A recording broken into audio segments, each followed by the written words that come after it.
How's it going, guys? Cody guys back again, dropping yet another video. If you can see that my face is burnt and my head is absolutely burnt to a crisp, I apologise.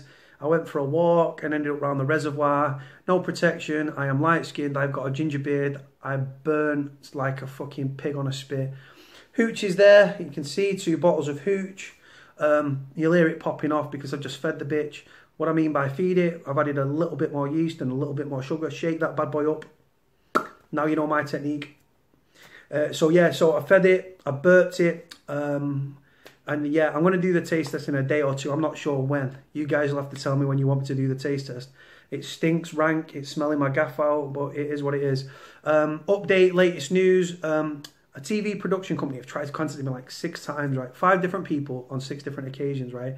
About being on a prison documentary where we watch footage about that's taken place in prisons, and we give an overview and we talk about why it's happened, why prisoners do it.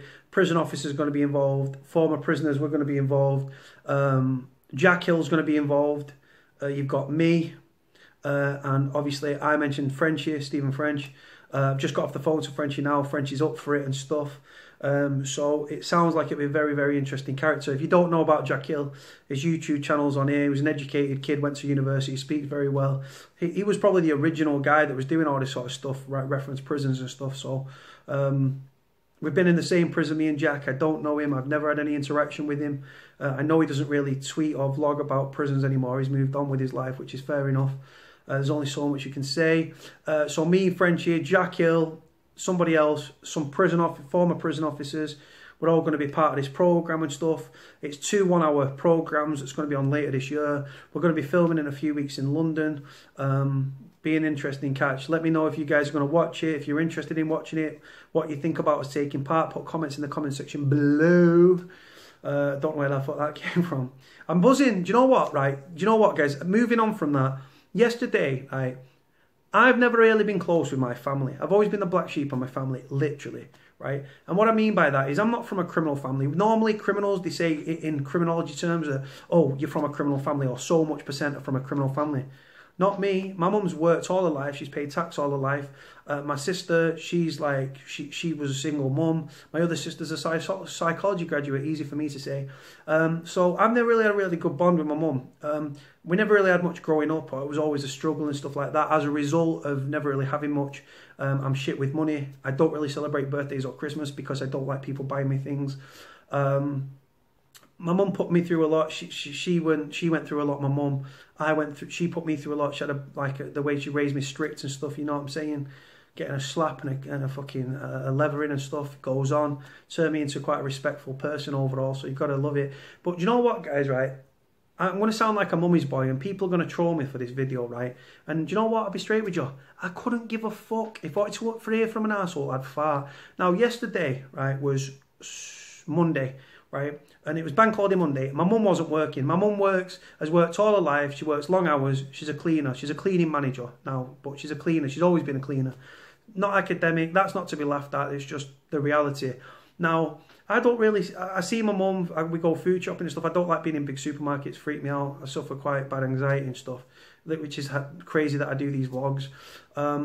So I normally see her for shopping, we go out for food and stuff like that. And I've got a better relationship with her since I left prison on the last stretch. For those that don't know, I'll fill in the gaps. On my last stretch in prison, my mum's got angina, which is a heart problem. And I rang the person that she was with because my mum didn't answer. I rang the landline. A partner at the time answered and was like, has she told you that she's got heart palpitation, she's not sleeping, she's not eating, she's working stupid amounts of hours. She's sending you £50 a week in. She's travelling 2.5 hours to get to see you on a visit because she doesn't do motorways. She's on the visit for an hour and then she travels 2.5 hours back. 6 hours, guys, right? She's working full time. She's sending me money. She's struggling, going without. She's struggling to pay her bills and stuff, right? And you know what, guys? I'll be straight with you. This phone call, I don't know why, it opened my eyes. And I thought, you know what? I'm not doing this shit no more. And you know what, guys, right? And like I say, people are going to troll me. I walked away. I'm not a mummy's boy. I'm the furthest thing from a mummy's boy. I didn't speak to her for 4 years. She wouldn't even have me near the house. She had an injunction against me because I was violent and threatened the family. Never hit my family, never hurt my mum or my stepdad or anything. Never hit my fucking sisters or anything. But they had an injunction because I was knocking around with drug dealers involved with firearms and all that sort of thing way back when. So they was worried, right? So they had an injunction against me. I didn't see him for 4 years, right? I ended up turning up at mum's address after I'd been in a homeless, and then I was in a hostel, and then I got keys for a council flat in Rochdale. And I turned up at my mum's, climbed over the back gate, and then she said, what the fuck are you doing here? And then, like I say, she's been in my life ever since. She's given me tough love when I've been in prison. Like I say, I walked away from crime, all my criminal connections, the offers of money, the lure of money, give up everything, guys. For what? For my mum. Now, people are going to say, oh, mummy's boy, mummy's boy. Do you know what the thing is? It's the most strongest thing in the world, guys, right? It was the hardest thing. I was a lifelong criminal, right? I wasn't a thief or anything like that. I was involved with serious organised crime. I've worked the doors. I've been arrested. I first was arrested for like 12-year-old, 13-year-old for having possession of a stolen Kinder Egg after my mate came out of the spa. I give him a quid. He went in. I stayed outside. He gave me a Kinder Egg. We got arrested. That was the first ever arrest I got. I got taken home. My mother levered me. I weren't asked. I was nervous about the police. My mother levered me. That was the way it was. Obviously, being involved in serious crime since firearms, possession of poison with intent to endanger life, threats to kill, witness intimidation, assault on police, assault, GBH, weapons, offensive weapons, just fucking crazy, stupid shit. That if I had my time again, I would have done it differently, but you can't change yesterday. So my mum, guys, do you know what? Like I say, I've always had a sort of a fractured relationship with my mum. We've clashed and stuff like that. She's a Leo, fire sign. I'm a Sagittarius, a fire sign. So we've clashed and stuff like that. She's never approved of my criminal behaviour and stuff in my criminal life. I've never really taken trouble to my mum's door, really, per se. I've always dealt with my own shit. But when I was in prison, if it wasn't for my mum, honestly, I would have lost my accommodation where I was at. I would have lost everything, guys. And you know what? The fact is, after this phone call with this guy, right, my mum was coming up on a visit, right, and I was trying to ring her to make sure she was still coming and blah, blah, blah. He told me that she's not sleeping, she's not eating, she'd already set off for the visit. We think she had an heart attack or a stroke or something.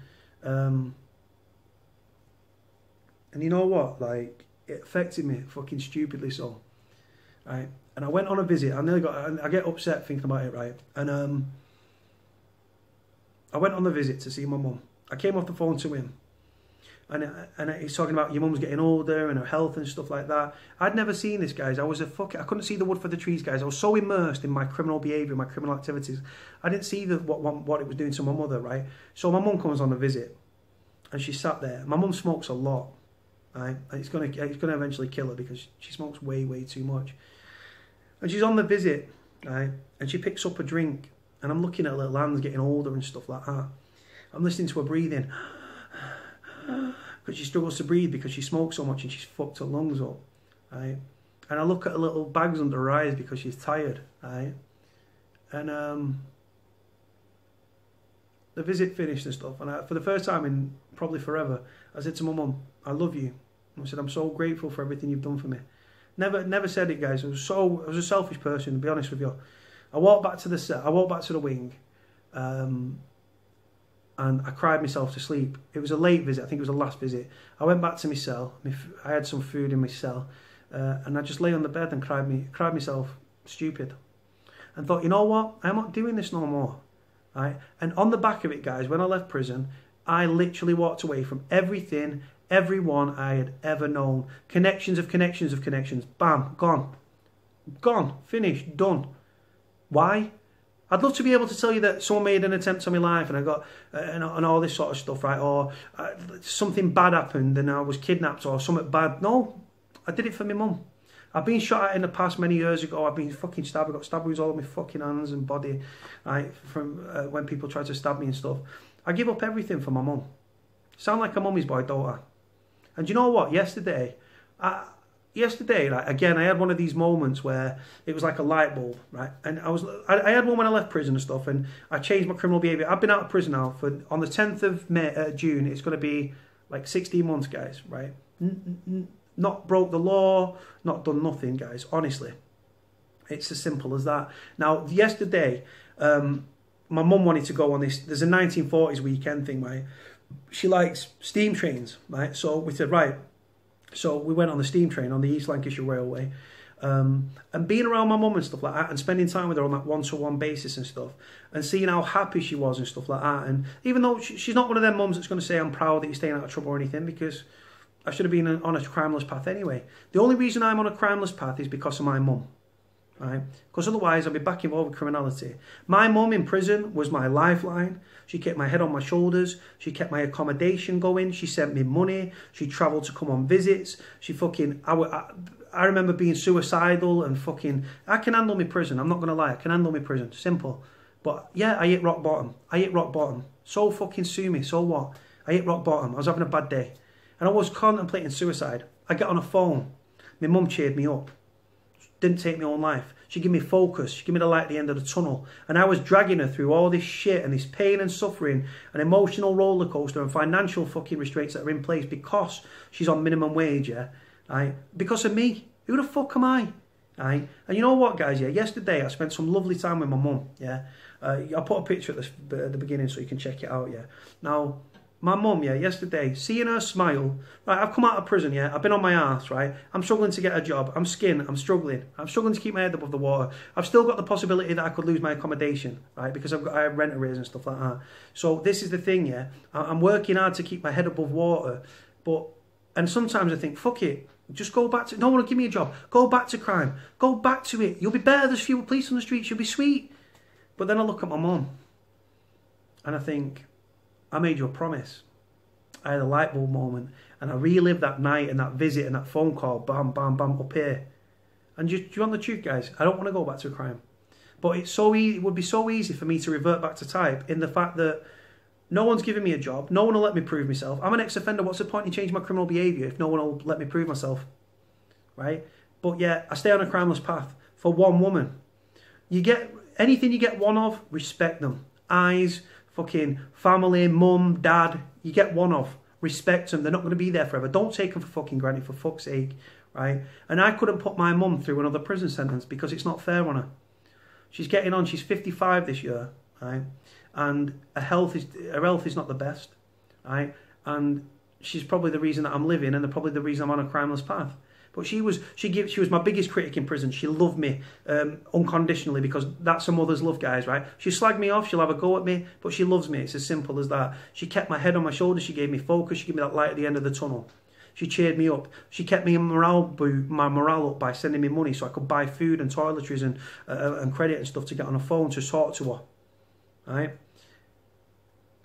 And that's all it took, guys. And yesterday when I was with her, and even though I've struggled and I can't get a job and I'm on my arse and I'm struggling and everything, yeah, I'm even having to make my own fucking beer for you fucking lot, right? It was worth it, guys. I seen my mum yesterday. She took a selfie, right? I was in the river pissing about, yeah, being a knob, right? Going back to when I was a kid, sort of running in the river. And she took a selfie and I just sort of was like, and you know what? To see the smile on my mum's face, guys, I'll be honest with you, so much worthwhile. I can't tell you, like, she'll never tell me she's proud because she's not that sort of mum. I don't need to say it to hear it, to think it. I know, right? And like I say, she's got no reason to be proud of me. I'm not flying high. I'm not doing well. I'm fucking struggling. And keeping my head above water is a struggle. I suffer with anxiety. I've suffered with depression. I've got PTSD from when I left prison. I got £46 I left prison with, and PTSD. Right? I do interviews. I'm not asked about doing interviews no more. I used to like doing them. I thought it was cool to be on TV. I don't give a shit about none of that stuff. It's all superficial, guys, when you look at family, life, and the repercussions of your criminality. Crime pays, short term, possibly long term, no, because eventually you will end up inside. And every dog has its day. I don't care how good you are. I was good. I still ended up in prison. You know what I'm saying? It can happen to absolutely anybody. And like I say, people are going to slag me on this video and stuff like that, and the fact that I nearly got upset and stuff. There's a video further down my timeline, Cody's most honest and open vlog. Watch that vlog, I cry like a baby, and I'm not ashamed to say it. Real men show emotion. The only emotion I've ever showed in my life, honestly, anger, aggression, violence. Not really a lovey-dovey sort of soft person. Anyone that gets to know me or speaks to me on the phone, I've been speaking to subscribers and stuff quite frequently recently. And do you want the truth? I love it. I love speaking to subscribers because I'm no one, guys. I'm fucking no one. My story is no different to any of yours. Yeah, I've lived a colourful life. Yes, I've been involved with gangsters. Yes, I've been involved with gangs. Yes, I've been involved with firearms and drugs. All shameful shit, really. You know what I'm saying? None of them things are a badge of honour. Absolutely not. I used to revel in my criminal history and my past and being classed as a psychopath and this and that and all the stuff there, gangland enforcer this and load of shit, mate, load of shit. Who writes that stuff? And I used to revel in that shit. And look, do you want the truth, guys? Now I try to distance myself from that shit. But yesterday when I was with my mum, it was amazing to spend time with her and stuff. Wasn't really my thing, hopping on and off fucking trains and steam trains and stuff. But I took it to art and I got involved and I took pictures and I took videos and stuff. Even got a picture with a Winston Churchill lookalike as well, got some street, and he was a real leader. But yeah, man, just crazy shit. But guys, love your mother. Think about your criminal activity before you get involved. Not everyone's got a mother and stuff. Not everyone's mothers are still alive, and I'm sorry for that. And dads are alive, but respect and love and be grateful for the things you have one of. Trust me. Because one day you'll want to hug that person, and the truth is, headstones don't hug back. It's as simple as that, guys. On that note, this is quite a deep video, guys. Let me know what you think. Any trolls will be blocked. Cody out. Like, comment, subscribe. Hoochie's on the go. Me and French are going to be back on TV. Let me know what you think. Like, comment, subscribe. Speak to you all soon. Cody out.